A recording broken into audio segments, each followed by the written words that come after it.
Hi everybody. That was a pretty good introduction. I'm Chuck. I work full-time. I'm a commercial estimator for Hamburg Overhead Door. This is my part-time gig. Adam Slavinsky is one of my very close fishing buddies, so he brought me in to help teach some of the classes, the 101s, 201s, the Delaware trip. I'm a host on that trip, which is a lot of fun. But that's how I got involved with the store.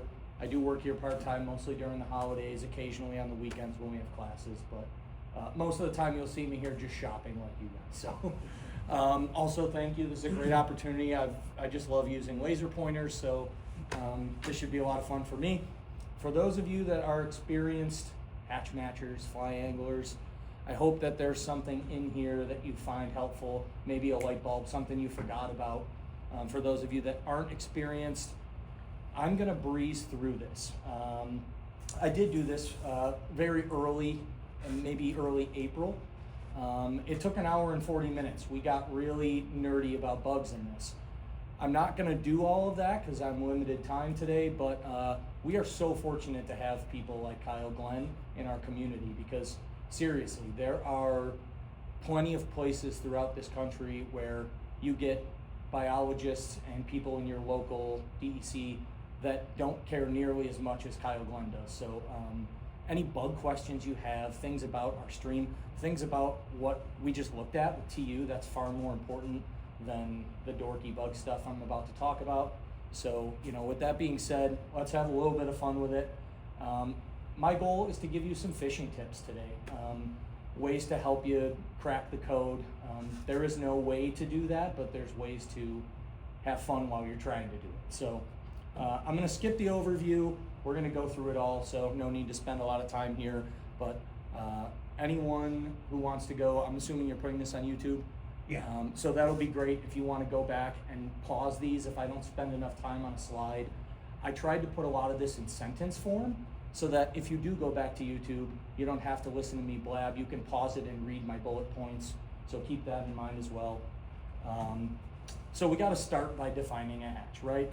So what we're talking about is when aquatic insects are actually changing from that larva stage, that nymphal stage, and they're rising up through the water column to basically break into their next stage of life. So when we say hatch, we're specifically talking about that very moment. You'll hear emergence, the emergers. That's what we're talking about when we talk about a hatch specifically. Every aquatic insect, mayflies, stoneflies, caddisflies, midges, they all have that stage, and for us to see them in the air, they need to emerge and become what we call subadults, or in the sense of a mayfly, that's gonna be your dun, your subadult. So what we're talking about is, Kyle, if you end up watching this, there's Kyle's, there's my fanciest science term, metamorphosis. So, something that changes in stages, more than one stage. That's what we're talking about when we talk about a hatch. And realistically, the reason why it's so important is because of the other fancy word, meniscus. So that curved layer that is surface film, there's tension there. And so when you're experiencing a hatch, you're experiencing those bugs coming up and hitting that meniscus, and now it's their job. They gotta fight through that. They gotta shed their nymphal shuck, and they've gotta get out of Dodge pretty quickly. The other day I was enjoying spending time on the Wiskoy, not so much fishing, but watching the bugs go down. Okay, that one's stuck in the film, and he's starting to dry his wings, and no trout has gotten him yet, and then he gets up and a bird eats him. So, this is what we're talking about with a hatch. We're talking about where we finally get to see those bugs come up to the top. Very quick bug briefing. All we need to do to match a hatch or experience hatch fishing, you don't need to know every single bug that hatches on any given stream. You just need to identify the basic order or group of insect. So quickly, mayfly, you're gonna see that classic upright wing. You're gonna see a certain number of tails depending on what type of mayfly it is, a certain body color and size. Stoneflies, they tend to be a little bit larger. So there are small stoneflies, but if you notice, their wings are pretty flat and on top of their body. That's a very defining characteristic that makes them different when you're trying to identify them. Along with a caddisfly, you've got actually wings that look more like a tent over the top of their body, kind of, riding side to side on their body. Everyone's pretty familiar with caddisflies because we get them if you live anywhere near Lake Erie or a creek. You see tons of them. You ever been to a Bison's game and they come flying over the whole stadium? You see them on, news broadcasts. The Chicago Bulls game got, lost its broadcasting because there were so many in the air. And then, is it a water strider? Is it a mosquito? No, it's probably a midge or maybe a mosquito. Wear bug spray during a hatch. Mosquitoes are brutal, but midges are tiny, and all these bugs look very different. So if you can learn to just identify those different groups or orders of insects, you're ready to go. Big tip: if you're not old school, which is fun to be, you can have an identification book for some of these bugs. You can carry it around, but a lot of times if I don't know what something is, I'll try and capture one in my hat. I'll take a photo of it, and I'll go to troutnut.com. That is a fantastic resource for identifying aquatic insects. There isn't a single aquatic insect in North America, at least, that isn't on that website.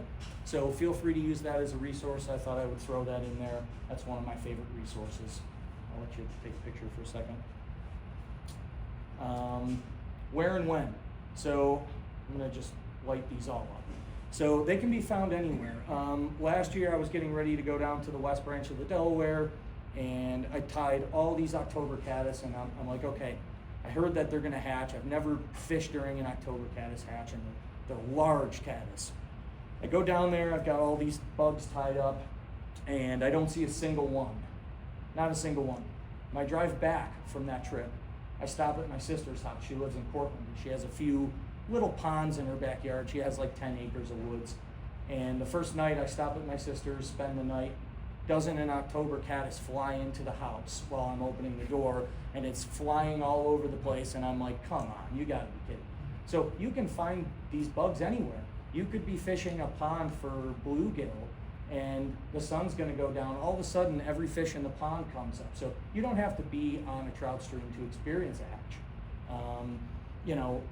Realistically, all hatches have their moments where they start to come off, they get really heavy, and then they taper back off. And when we talk about insects hatching, the duration of a hatch is going to depend on the water characteristics, the temperature, the quality of that water. You may find some aquatic insects in one body of water and not in another, and that's just because that water is not conducive to that particular bug.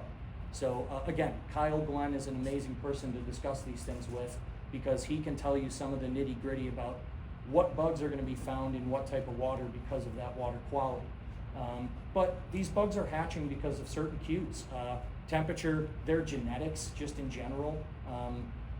I'm not even going to speculate how long mayflies have been around, billions of years. So, they have certain genetics, certain light levels. Good example of weather and water conditions.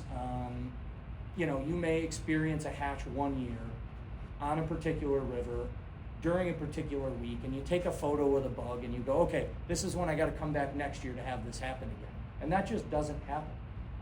We may get a flood event. We may get, warm temperatures earlier in the year and then a cold front like this year. We've had a very weird year for bugs, in my opinion, because we had really warm temperatures, then we had a cold front, then it poured rain, then we had another warm up. It's just been bizarre. So just realize timing is everything. You have to be there to experience it. There's never a guarantee, but that's what makes it really fun, and that's why we got to get into it, because you never know what to expect and when. Oop, skipped one. Go back here.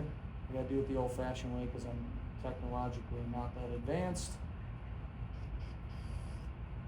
So quickly, this is where I went off on a tangent about bugs. We're gonna skip that part of it.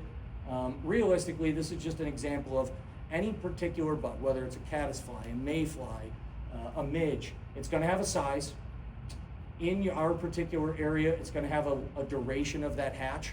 Again, Is it for sure going to happen for 10 to 14 days? No, it could happen for 6 days and then just be gone for the rest of the year. But all these different little characteristics of the emergence, what time of day, that's going to change depending on the bug that you're talking about. So that's just something to understand, is that you're not going to find Hendricksons generally hatching in June or July. You're going to see them at a particular time of year, and you're not going to see them again for another year. So there are particular bugs that hatch multiple times a year. Blue-wing olives can come off any day, anytime, anywhere. Which type of blue-wing olive? Let's not get into that. There's too many. But that's just something to keep in mind. They all have their quirks. Every bug has a particular time, duration, emergence, time of day. They have different characteristics depending on the stage of life, whether it's a nymph or a dun, or the actual adult stage, which is the spinner stage. And again, they can be found in different aquatic habitats. This particular one, Hendricksons, you can typically find them hatching or even laying their eggs as spinners around runs and heads of pools. They like that oxygenated water. All of these things are going to change depending on that name up there, right? So that's just something to keep in mind. This is fantastic. This is from the Bible. I'm sure everyone in this room has the blue book, but use a hatch chart because it's not going to give you the exact, but it's going to give you a great, and this is a fantastic hatch chart because it actually gives you different imitations that you can use to try and imitate these bugs. But you're going to have the insect, you're going to have the emergence date, rough time of day that they hatch, the color, the size, number of tails. We're going to get dorky when we're getting into that stuff, but you want to tell the difference between a Paraleptophlebia and an early season blue-wing olive, a cornuta. They're going to have 2 tails, 3 tails. That kind of stuff can be fun. But find some local hatch charts, things like that, to help you out. That'll get you on the water at the rough time of year that you want to be there. And then if your significant other will allow, you can just keep going every day until you're sure that they're there. Why do they matter? I'm going to breeze through this one too. Realistically, that meniscus, when they get up and they get stuck in that surface film, they become vulnerable. They have to shed that shuck, dry their wings, and fly away. Just like I was talking about with the birds eating them too, they're still vulnerable after they hatch. But that's a reason why they matter, because trout food being easy to get, trout are so lazy that they want the easy way to eat. And so when they're hatching, that's when they're the most vulnerable. Certain bugs like caddisflies, they may actually travel back to the water several times. They actually have to go back to the water to drink and things like that. That's another way for them to be vulnerable. But in a nutshell, trout are going to put their guard down when there's a hatch. They're going to drop into an area that's convenient for them to pick off those bugs. And so they're going to risk it for the biscuit. They know that there's food to eat, and they're going to go do things that they might not do so that they can get that ticket and they can eat. We can figure out what they're eating. That's fantastic. We don't have to just cover the water with a dry dropper rig anymore. There's a hatch. We can figure out what they're eating if we're observing. And we can actually cast a fly line. And we can put a dry fly out there if we're so lucky. That's one of the reasons why a hatch does truly matter to the angler. Feeding lanes and locations are going to change for fish during a hatch. Like I said, they're going to drop into goofy spots. Don't go barreling into the water, because if there's a hatch going off, you may find that trout that lives in that log jam, and you've seen him there so many times, he could be right on the bank. They're going to move to find that food. So realistically, it's important because we get to learn our waters, right? Being on your local water and experiencing a hatch, you're learning that seasonal progression. You're learning when to expect them, and that's what it's all about, right? Sometimes we go out and we don't catch any fish, but we get to learn our waters, and we get to be out there to be stewards of it and speak up for it. And so hatches they matter because we're out there and we're experiencing it. And we get to learn a little bit about what goes on in Western New York. You can have some really great hatches like they have on the Delaware River on some of our streams around here. So is it really a hatch? There's a lot to this, but again, I'm going to try and breeze through this so nobody falls asleep. We want to look and see what's on the water. We want to try and get into an area, if we see fish rising or we think we see bugs, we want to get into an area where we can observe what's actually coming off the water. Because you may go down to the creek or to the stream or to the pond, and there's all these bugs all over the air, and now you've identified a caddisfly. But is it coming off? Is it actually hatching? Realistically, if it's not actually hatching, we're not going to call it a hatch. But something that's not a hatch, like terrestrials, ants, beetles, things being blown into the water, potentially cicadas, which we may actually experience this year, which could be very cool. Those are not necessarily hatches, but they present great fishing opportunities. A spinnerfall, it's not a hatch. Those bugs are coming back. They're laying their eggs and then they're dying. So they're not hatching, but that's still a great opportunity to fish. It's just not necessarily a hatch. So look and see what's on the water. Typically fish that are rising are going to be taking something that's emerging or hatching. So don't be fooled by the thing flying around in your ear. Look and see what's on the water. Now I know what happened to Kyle. There's something with the connection being reset. I had some really cool videos, so that doesn't seem like it's going to play. That's kind of a bummer on that video. Maybe we'll get lucky on this one. So spinner falls specifically, even though this is not a hatch, we got to talk about them. You're going to see scenarios where you go down to the water, and it could be early in the morning, it could be late in the evening, but you're going to see a ton of bugs hovering over the water, and they look like they're just hovering over the water doing a whole bunch of nothing. And it's not a hatch. What it is probably a spinner fall. And sometimes you can identify that by seeing little eggs that they're carrying. But a spinner fall, basically that adult insect, that last stage of its life, they're actually grouping up and they're having basically what's called a mating flight. Okay, they're mating, and then after they mate, they have very little energy to do anything else. We're not going to draw any comparisons there, but that's what happens. And so all they have left to really do is drop their eggs and die. So it's a great opportunity. You just got to know that that's what's happening. Again, females need to deposit eggs into the water. You're going to see this happen a lot of times. If you're crossing a riffle, you're going to see those bugs hovering over the riffle. They like to drop their eggs, especially mayflies in riffles, because that's where those eggs are probably going to survive throughout the next year before those eggs can actually hatch. Riffles are well oxygenated. There's typically boulders and structure where those eggs can fall in between and actually make it. So that's why, during certain times of year, we actually want to be careful if we're crossing a riffle that we're not stomping over, same as the tail of a pool during spawning season. We don't want to walk through a red. But there's very particular areas that you're going to see spinner falls. And, again, a lot of this is temperature related. Like, we'll use green drakes as an example because I have them on this slide quite a bit. And right now I'd be fishing green drake hatch if I wasn't here, because they are coming off in Western New York, which is very cool. Get out there and fish. But realistically, green drakes, they're going to hatch when that water typically gets to be about a certain temperature, like a 57, 58 degrees. That's going to be their water, their cue genetically. Okay, the water is warm enough, I'm going to go for it. This is probably my chance to survive because things are the way they're supposed to be. Same thing with laying those eggs. You could see a spinner flight come out over the water. They look like they're going to drop all those eggs. And then before the sun goes down, all of a sudden they don't drop their eggs and they just go back into the trees. And you go, what the heck? It didn't happen. I thought they were going to fall and be trout food. Well, not always. It's just temperature related and it's weather conditions. So again, we can drive ourselves crazy with that stuff. This is a great example. This is the Awaka back in May of last year. That is the craziest giant cloud of sulfur spinners that I've ever seen on the Awaka. Of course, not a single fish rose. And when they fell, not a single fish ate one.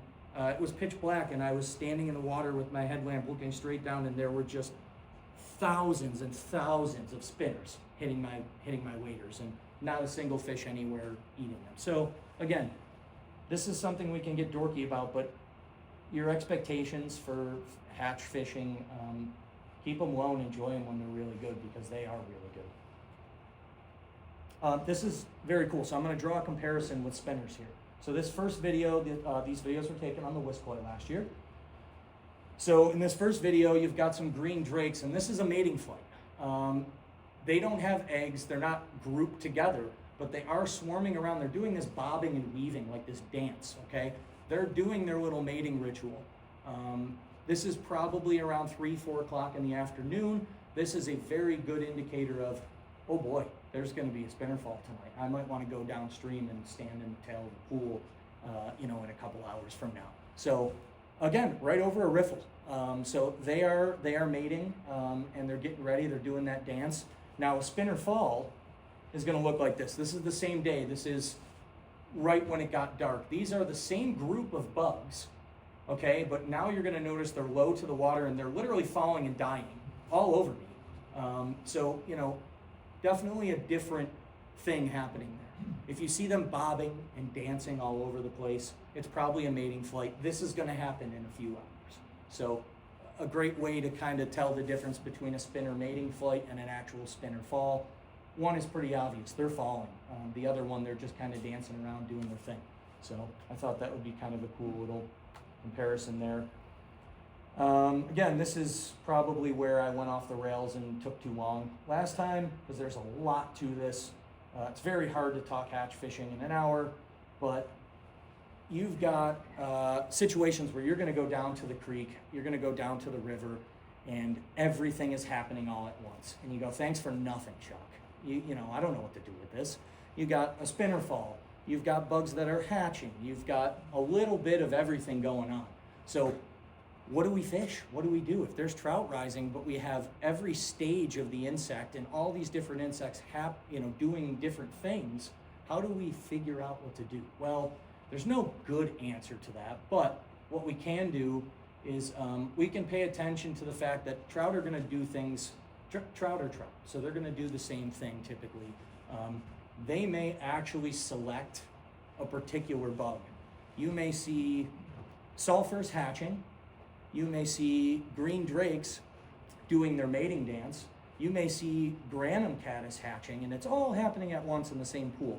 Well, pay attention to those rising fish and try to identify which bug they're actually eating and what stage it is, because they could be eating the emergers, they could be eating the duns on the top, they could be eating size 18 rusty spinners that are actually falling and you didn't notice because you're looking at the green drakes because they're so big and it's exciting.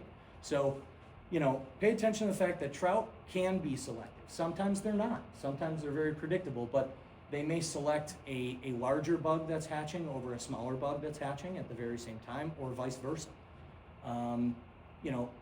What a fish is eating in the head of the pool may be different from what the fish in the tail of the pool is eating.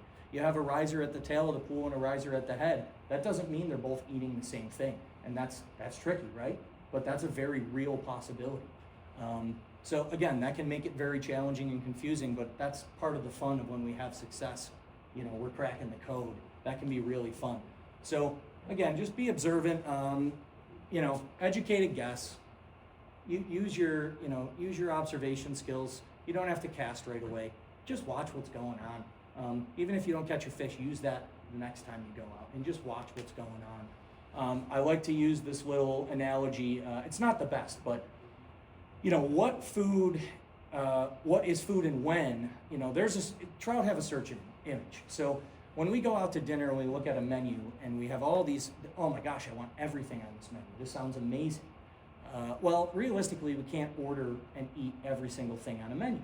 So we have to select one thing and we have to enjoy it and eat something again the next time we come.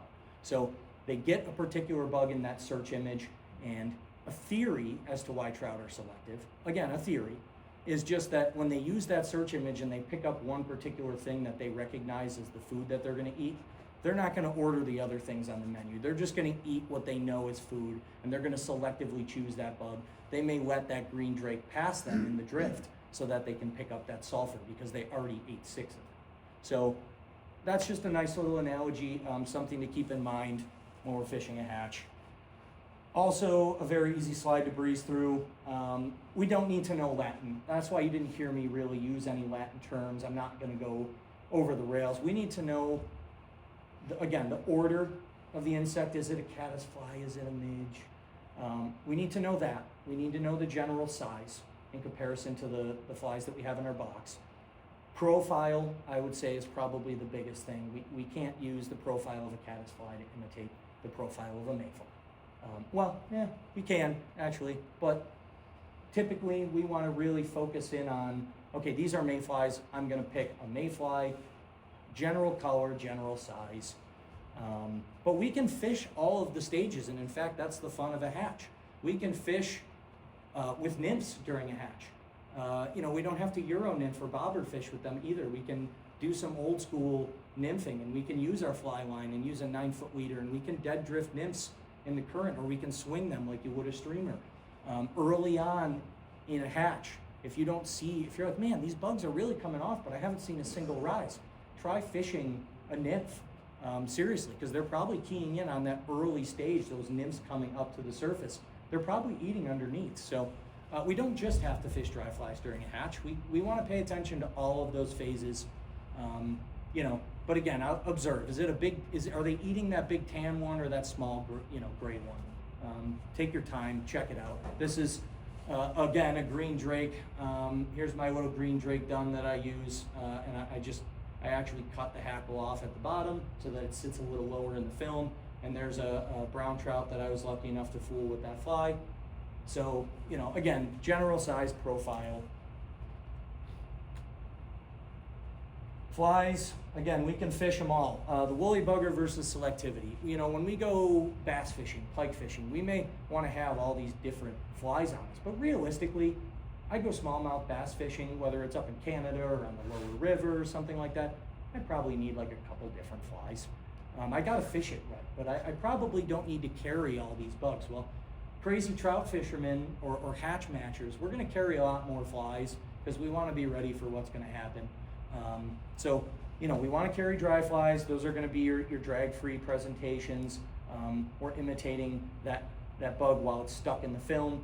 And realistically, if you watch a bug that's trying to get off the water and dry its wings and fly away, it does twitch, but it doesn't pull across the surface. So I'm sure we're all familiar with drag.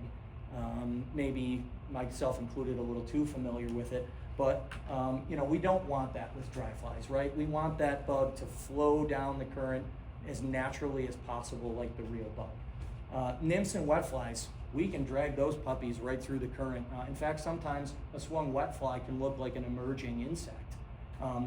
Caddis flies, I'll be honest, I've caught many fish on caddis flies on top, and it usually wasn't during a caddis hatch.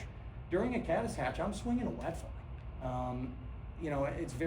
It's a very effective method. So when we're talking about flies, don't be afraid to carry nymphs and wets. I didn't want this to be, hey, you got to fish a dry fly during a hatch. Well, if you want to catch fish, you got to carry a bunch of different styles of flies, and you got to fish all the stages of that hatch. Emerger patterns are definitely a no-brainer.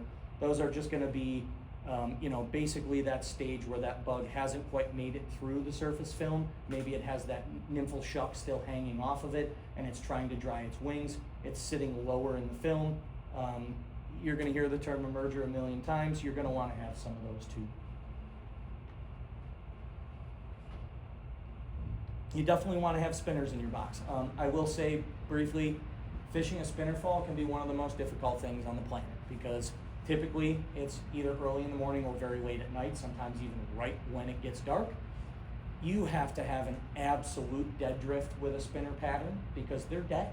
They're not moving at all.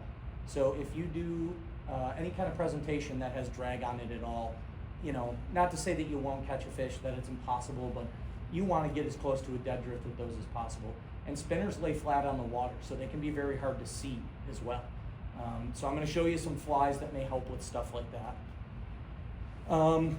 Here I have one of the trays in my chest box open. I have a lot of wet flies and nymphs on that particular tray. Want to have those during hatch season. Sorry if you can't see these super well, but dry flies, you can use parachute style, which look a little bit more like an emerger. They actually rest on those hackle tips and it sits, pretty deep into the water. We can use things like EP fiber. Oh my gosh, EP fiber is the greatest thing in the world. Goodbye deer hair on comparadons. It floats like a cork. It's fantastic. We can also use CDC. That's another blessing from the fly fishing gods. But many ways to tie a dry fly, right? And it might be nice to carry a few different styles because that catskill dry fly with the hackled thorax that floats real high, you're probably going to get some interesting inspections from trout on flat water and stuff like that. So carry some different styles. These are like general patterns. So this is actually, if anyone's familiar with Tom Baltz, that's a paranymph. Actually, for some reason, it's been very popular on the internet lately, but I tie those as a general searching pattern. It's just a parachute style. See how I've got some chartreuse in orange? Just get that post nice and tight so that you can see it and the fish can't. Tie your fly, flip it over, look at the bottom of it. You know, if you can see a little bit of that chartreuse post, big deal.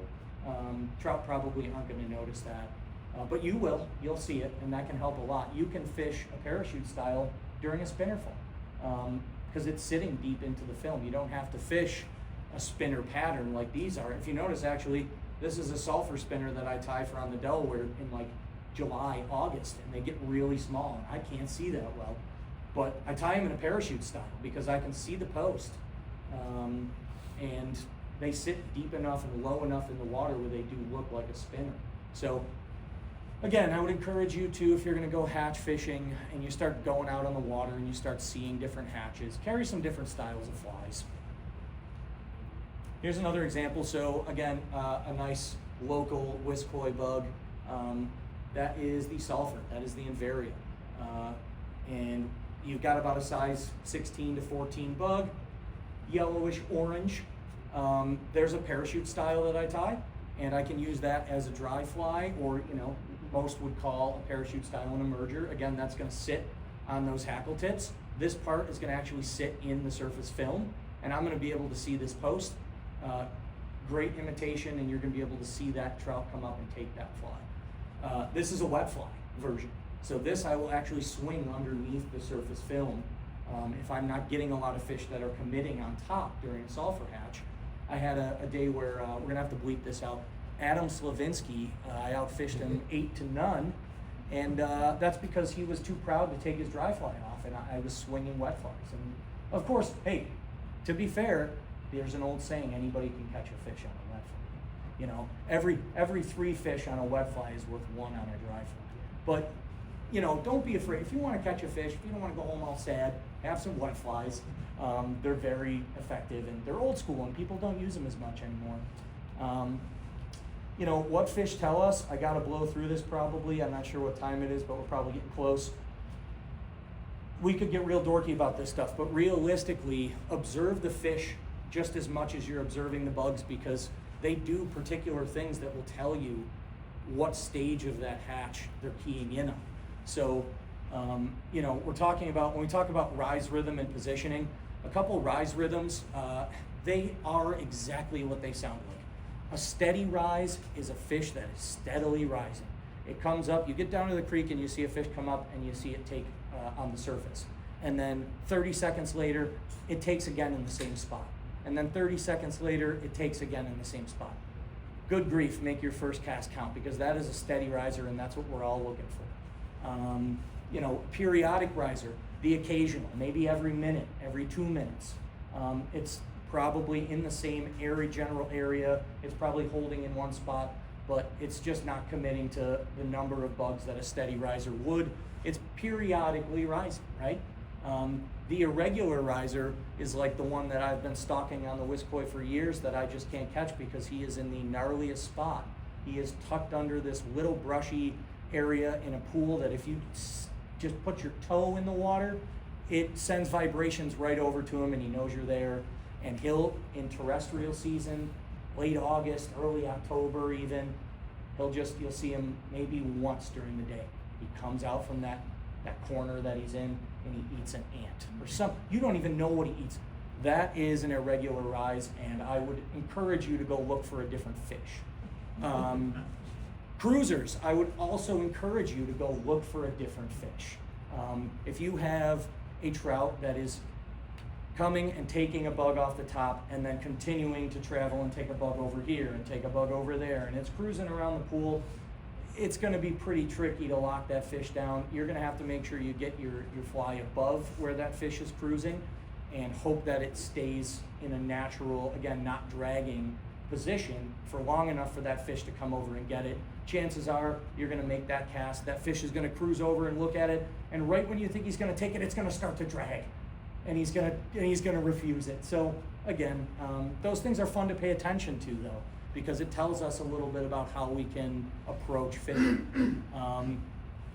Classic rise forms: sipping, head pokes, gulping, splashy, jumpy, sideways and backwards, all that stuff. Feel free. I don't have time to talk about all that. I'd love to, but again, it's going to give you an idea of maybe the size of the fish that you're dealing with. It's going to give you an idea of what they're eating. If they come up and all you see is that dorsal fin and that tail and no other parts of the body, not even the head, chances are they're probably eating emergers. If they come up, if you see the head, the dorsal fin, and the tail, okay, and you see bubbles, they took something off the top. If you see a splashy, jumpy rise, chances are it's a pretty small fish and he took something right off the top. All those things can be indicators of what size fish, what stage of the hatch are we dealing with. They can be great indicators. There are some books on the last slide here, and I would encourage you to go into those books or other books that you like and read about rise forms, because man, is it a lot of fun. And when you go out on the water and you know what you're looking at, it's just so much more enjoyable. Refusals we won't talk about because you're all going to experience it and it's going to make you cry. So this is a quick little video, kind of hard to see, I'm sorry, in this format, but you're going to see a bubbly rise, and then right after it, you're going to see no bubbles. 2 rises in a row. And let me see if I can play it again. And there's 2 in a row distinctively. It's the same fish most likely because they're way too tight together. But if we play it again, if it'll let me, you're going to see right down here, you're going to see a splashy, bubbly, okay, that left bubbles. Now look right here, no bubbles. So, pay attention to those little things. It's going to give you an idea of what you're dealing with. Tips. This is the most important slide. I want you guys to take something out of this. So, great tip is change fish before you change flies. Don't automatically assume that your fly isn't right, okay? If you've done the homework, if you've observed and you took an educated guess and you tied on a fly, if there's a sulfur hatch and you have a sulfur parachute on and you're not catching anything, it's probably not the fly. So if you need to, find a pool that has multiple fish, because that's multiple targets. If you fail at catching one rising fish, go to another fish first before you start changing your flies. Practice your slack leader cast, and what I mean by that, there's many. There's the puddle cast, there's the parachute cast, there's the reach cast. There's all these different slack line casts where we want to make sure we're getting that dead drift, we want to make sure we're not getting drag, and by building slack in an aerial mend with our cast, we can actually set ourselves up for the longest drift possible. So, feel free to ask some of these guys in the store too. Don't be afraid to buy a rod either. Ask these guys to help you. Say, hey, I'm interested in that Recon rod. Can we go practice it? Can I try the rod out in the yard? And when you get them out there, have them show you a reach cast and then tell them you don't want the rod. You changed your mind. Practice these casts, okay? Be familiar with them, because casting is the name of the game. I will say this. Catch a bug, it's as simple as this, or go stand in the tail of the pool and just wait till one comes and grab it. You want to catch some insects. I've never carried a bug net or anything like that. I just use my hat. But catch a bug, give yourself an advantage. I like the concept. This is something that, I just have come to really enjoy using. And I don't know, maybe I originated this, probably not, but I didn't get this from anywhere. I like to find a rising fish, and I like to try and make that first cast count. So the 1, 2, 3 eat concept for me is I don't want to put my fly way above a rising fish, because now my chances of that fly dragging out of position or looking unnatural, I have to get that perfect drag-free drift for a lot longer. So if I can be accurate, if I can place my dry fly where when it hits the water, I count 1, 2, 3, and then it's over the spot where I think that fish is holding or rising, I may have a better success rate, because now I don't need to mend a whole bunch of line. I just need to make one good cast, 1, 2, 3, did it eat, did it not? So practice your accuracy. Something as simple as that. is going to help you probably hook up on more fish. And position yourself where you're comfortable. I get made fun of and tortured around here because I'm a lefty. When I go fishing with Adam, he tortures me because I'm a lefty. But you know what?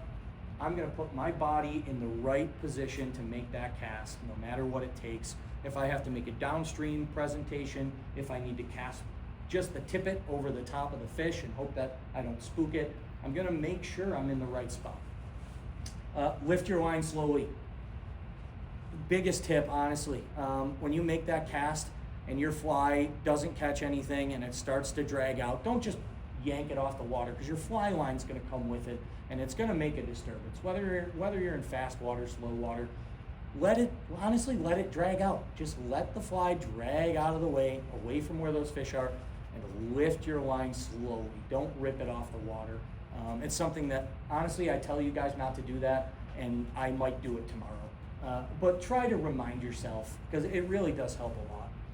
I'm going to skip a lot of this, guys. Rods are personal. I'm going to pause for a second so that anyone on YouTube can look at my recommendations. But it's really cut and dry with rods. It's personal. I like to fish a bamboo rod. Sometimes I like to fish a longer, stiffer rod if I'm dealing with wind or a bigger river. But I would encourage anybody that doesn't know what rod to use during a hatch, it's a dry fly rod. That's what we're looking for. Even if we're swinging wets or we're fishing nymphs, we're probably looking for a little bit slower action rod, something we're going to be able to actually cast fly line with and feel it. Here's some of my favorites. Again, I'll just pause for a second for people that may watch this on YouTube to look at some of my favorite rods.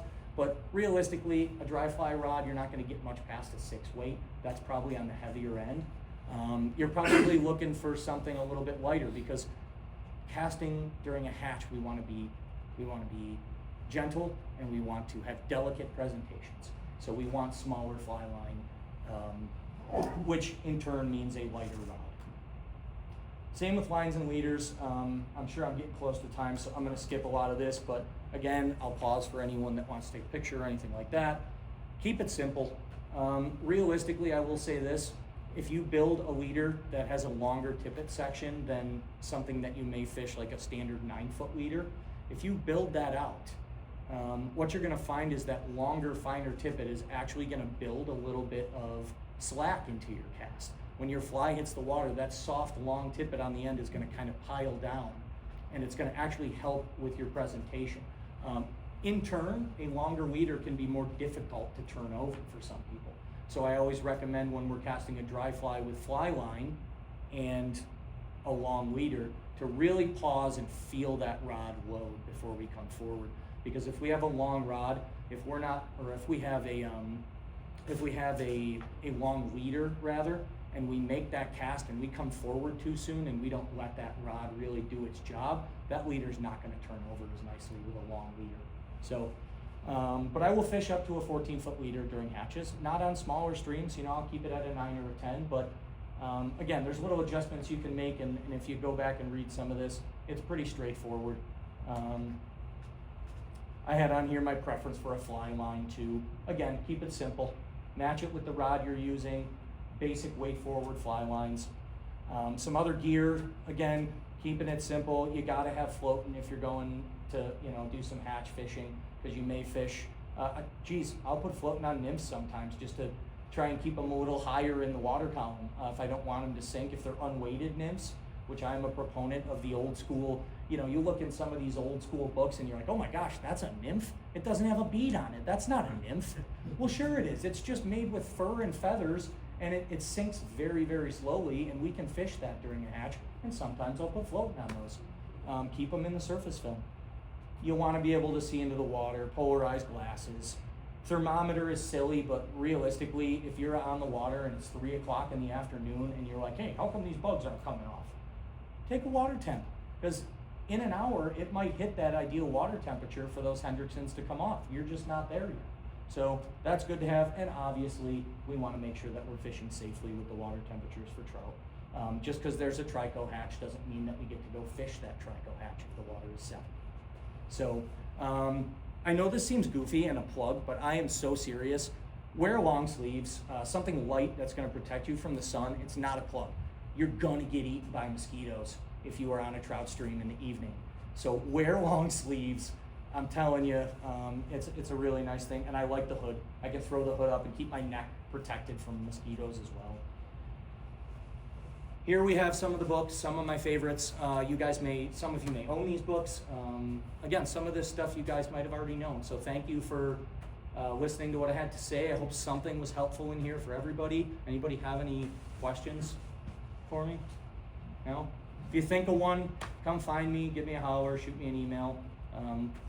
Be glad to answer. Yes?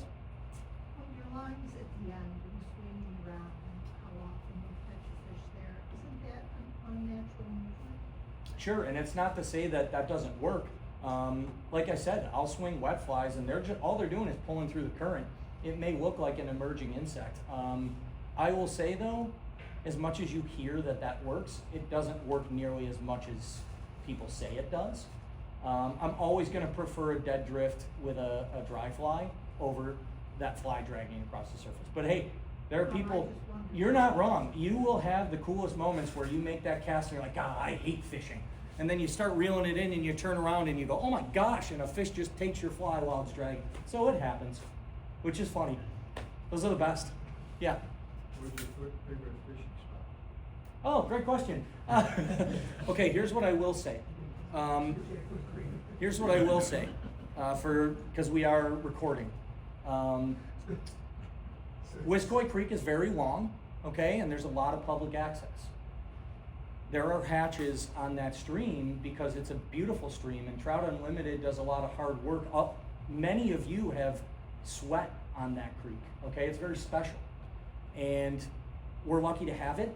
And if I see you on the Wiskoy Creek in my spot and there's green drakes hatching, I get the first cast, and then you can keep fishing, but I get the first cast. Anybody else?